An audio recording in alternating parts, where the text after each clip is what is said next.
अस्सलाम वालेकुम। आज मैं आपको बहुत ही क्यूट फ्लोरल प्रिंट बना के दिखाऊंगी, बहुत ही इंटरेस्टिंग टूल पकर एंड ब्लॉट के साथ। हम यहाँ सबसे पहले जाएंगे शेप टूल में। सबसे पहले मैं रेक्टेंगल टूल ले रही हूँ। यहाँ पे मैंने रेक्टेंगल टूल ड्रॉ कर लिया और इसका हम कलर चेंज कर लेते हैं। अब सिलेक्ट करें इफ़ेक्ट, उसमें distort and transform, pucker and bloat. Pucker and bloat पे क्लिक करेंगे। यहाँ पे इसका प्रीव्यू ऑन कर लें ताकि आपको नज़र आए क्या इसके अंदर चेंजेस आ रही हैं बॉक्स में। अगर मैं ब्लॉट वाली साइड पे जाऊँगी तो आप यहाँ पे देखें इस तरह बहुत क्यूट फ्लावर इस तरह से बन रहा है। अगर ब्लॉट में ज़्यादा करती हूँ तो फ्लावर की पेटल्स यानी इसकी पत्तियाँ इस तरह बनेंगी आएगा। इसी तरह जो आपकी रिक्वायरमेंट है उस हिसाब से आप इसको एडजस्ट कर लें। अगर हम पकड़ वाली साइड पे जाएंगे तो ये इस तरह से कुछ शेप क्रिएट करेगा। तो हमें क्योंकि फ्लावर चाहिए इसलिए मैं ब्लॉट वाली साइड पे ड्रैग करूँगी। अब नेक्स्ट शेप राउंडेड रेक्टेंगल, इसको भी ट्राई करते हैं। यहाँ पे मैंने इसको ड्रॉ कर लिया है। फिर वही effect, distort and transform, pucker and bloat. फिर नेक्स्ट आपके पास है एलिप्स टूल, दोबारा से effect, transform, pucker and bloat. Next है पॉलीगॉन टूल। पॉलीगॉन टूल की साइड्स को आप इंक्रीज़ भी कर सकते हैं। इसके ऊपर क्लिक करें, सिंपल लेफ़्ट क्लिक करेंगे तो यहाँ पे आपके पास इसका डायलॉग बॉक्स खुल जाएगा। साइड्स को अप एंड डाउन एरो की के साथ इसकी साइड्स को इंक्रीज़ और डिक्रीज़ कर सकते हैं। मैं 10 साइड्स इसकी ले लेती हूँ और इसको करती हूँ ओके। ये मेरे पास एक पॉलीगॉन यहाँ पे भी आ गया। इसका दूसरा शॉर्ट की ये है कि जब आप पॉलीगॉन को इस तरह से ड्रॉ कर रहे हो तो आपने क्लिक को होल्ड रखना है और अप एरो की प्रेस करेंगे तो इसकी साइड्स इंक्रीज़ होती जाएंगी, डाउन एरो की करेंगे तो यहाँ पे साइड्स डिक्रीज़ होती जाएंगी। अब मैंने डिफरेंट साइड्स के पॉलीगॉन टूल सेट कर लिया है। इफ़ेक्ट, पकर एंड ब्लॉट और यहाँ पे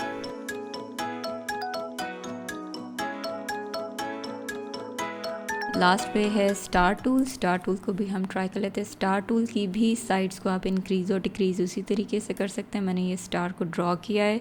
माउस का क्लिक आपने होल्ड रखना है। अप एरो की कीबोर्ड से प्रेस करेंगे तो साइड्स इंक्रीज़ होंगी, डाउन एरो की करेंगे तो इसकी साइड्स डिक्रीज़ होती जाएंगी। ये बड़ा इंटरेस्टिंग फ्लावर क्रिएट हो गया। अब हम एक और स्टार शेप लेते हैं और इसकी साइड्स को डिक्रीज़ कर देते हैं। अब यहाँ पे हमारे पास काफ़ी सारे फ्लावर्स आ गए हैं।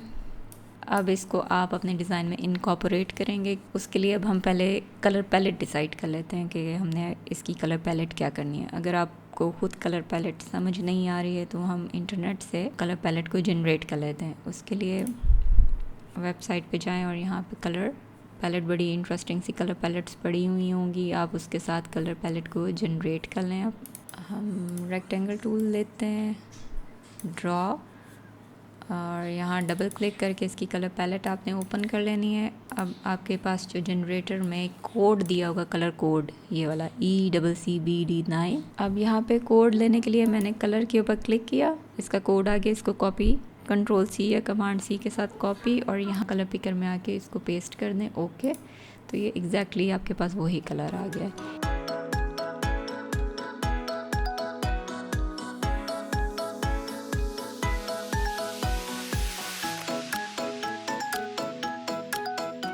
आई ड्रॉपर टूल पिक करें या आई प्रेस करें, क्लिक करेंगे तो कलर इसमें यहाँ पे फिल हो जाएगा। फ्लावर की कॉपी बना रही हूँ मैं और इसमें थोड़ा सा कलर चेंज, थोड़ा डार्क हो जाए। इसको मैं थोड़ा सा स्केल डाउन करूँगी, इसमें यहाँ पे रख लें सिंपल तरीके से।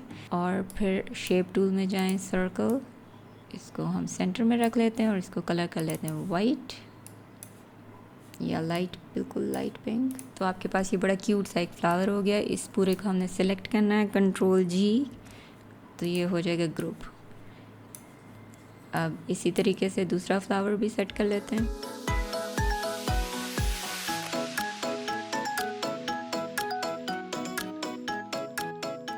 यहाँ मैं इसकी आउटलाइन वाइट करती हूँ। स्ट्रोक के ऊपर डबल क्लिक करें और वाइट कलर यहाँ पे सिलेक्ट करेंगे तो यहाँ पे देखें इसकी आउटलाइन आ गई। अब मैं चाह रही हूँ कि ये आउटलाइन डॉटेड लाइंस बने। इसको थोड़ा सा मैं जूम कर लेती हूँ ताकि आपको क्लियरली नज़र आ जाए। अच्छा, मैं ये चाह रही हूँ ये जो आउटलाइन है, स्ट्रोक है, इसकी डॉटेड लाइन में है, तो उसके लिए आपने इसको सेलेक्ट करना है। अब यहाँ स्ट्रोक की विंडो ओपन करेंगे, उसमें यहाँ पे आपको नज़र आ रही होगी ऑप्शन डैश्ड लाइन की, इसको क्लिक करना है, चेक करना है, ऑन करना है, और यहाँ पॉइंट्स हम डिक्रीज़ करेंगे, यानी कम पॉइंट्स दिखेंगे कि मैं इसको 3 कर लेती हूँ।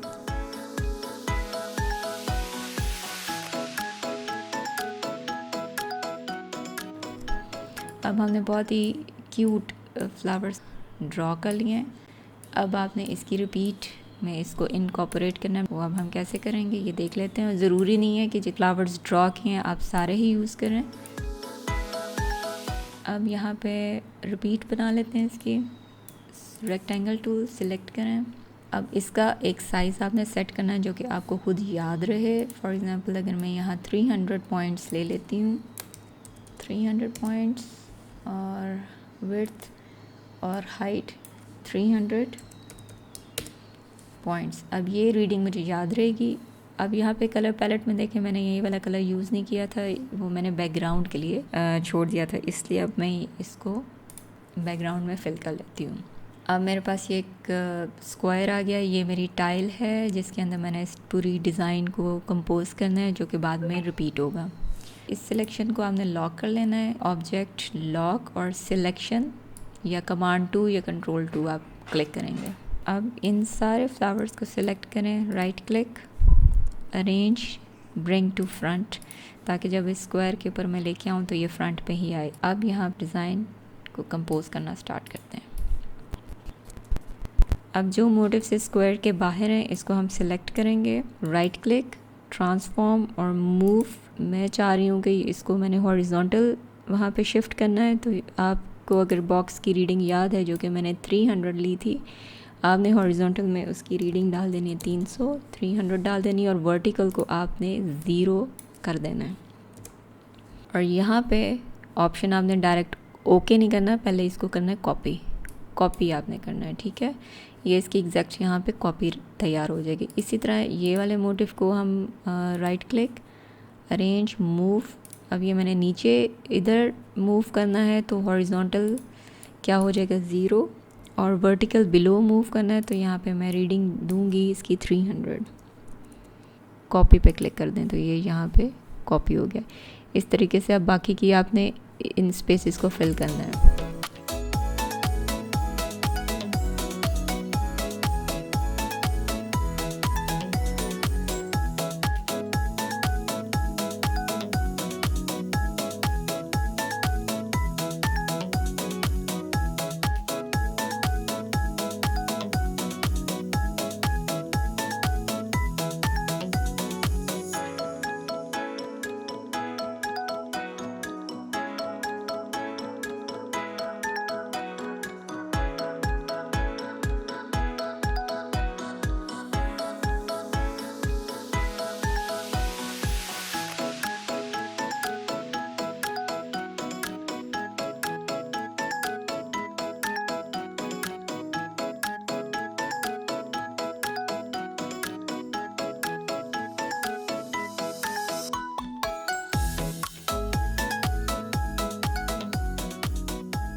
यहाँ बैकग्राउंड स्क्वायर लॉक था, इसको अनलॉक करने के लिए ऑब्जेक्ट में जाएंगे और अनलॉक ऑल पे क्लिक कर देंगे तो ये स्क्वायर अनलॉक हो जाएगा।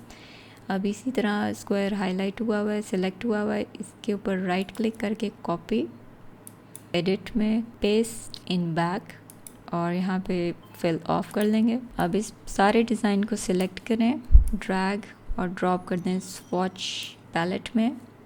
अब हम इसको टेस्ट करते हैं कि ये कैसा अब नज़र आ रहा है। रेक्टेंगल टूल, बॉक्स ड्रॉ करें और इसमें फिल कर दें अपना न्यू पैटर्न, और यहाँ ये बड़ा क्यूट सा एक फ्लोरल पैटर्न बन गया है एक शेप टूल और पकर एंड ब्लॉट ऑप्शन के साथ। और इसको थोड़ा कम स्केल पे देखना चाह रहे हैं तो राइट क्लिक, ट्रांसफॉर्म स्केल, और मैंने 75% लिया था। ट्रांसफॉर्म ऑब्जेक्ट्स को अनचेक कर देना, ट्रांसफॉर्म पैटर्न्स पे आपने क्लिक करना है और इसको कर दें ओके। तो ये आपका फ्लोरल पैटर्न रेडी हो गया। इसमें आपको कोई ट्रेसिंग नहीं करनी पड़ी, कोई ड्राइंग नहीं करनी पड़ी। सिंपल शेप टूल के साथ आपने पकर एंड ब्लॉट की इफेक्ट अप्लाई किया और उससे आपने बहुत ही क्रिएटिव पैटर्न बना लिया है। I hope you like it. Thank you.